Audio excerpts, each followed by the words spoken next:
if you're a human on earth, you've likely had a moment when you felt unlovable, whether it's been because you've done something that's not agreed with your moral code, or someone that you care about standards have told you that you're unlovable, or maybe your partner's really distant. But what do you do in those times? Because all you can be accountable for is your own actions. I normally have to reaffirm certain things to myself, like I'm just a spirit having a bodily experience. Everything always works out in the end, and everything happens in due timing. So those are some of the ones that really help me in times of trouble. Another thing is the fact that our spirits are pure, but when they're stuffed into this body, the body has like programming, like a computer program. So you could look at your personality type, the way you grew up, or maybe the influences that you had in certain times in your life, and that will actually influence the way that you make decisions and the way that you see things, and even the internal talk in your mind. So those are also some of the things that can be impacting whether you feel lovable or not. So what are some of the exercises that you can do to help yourself feel more lovable?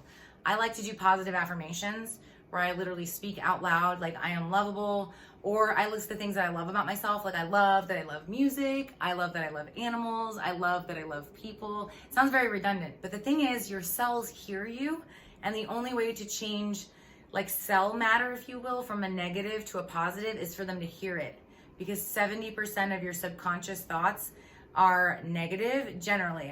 Some people are going to err on the side of good, but let's just say out of 10 thoughts, 7 of them are probably negative. The only way to change them is for your cells to hear it and start taking on a new vibe, because everything is energy. So some of the questions you can ask yourself, like, is there something that I'm holding on to? Is there something that someone's done to me that I can't seem to forgive, or something that I've done to someone else that like I can't seem to let go of, and I keep hearing this talk go through my mind and my mind and my mind? Those are the kinds of things that you know have to be addressed. So if you want more information on that, one of my favorite things to do is the forgiveness exercise. So I've done a video on that where I've expanded the protocol for that, because that's one of the things that I employ on top of like affirmations or loving intentional self-care, or meeting with like a conscious friend or someone that's going to like be like, all right, sister, let's sit in love and light and be in our bodies and in our minds, and kind of just bring everything back together. So even breathing in the same amount of breaths as you breathe out, which I learned from Jay Shetty, and I will link his video about that. I believe it was with Jim Quick, who is the Better Brain guy. Those are two of my favorite mentors, but let's just try it right now. So I want you to breathe in for 4 counts and out for 4.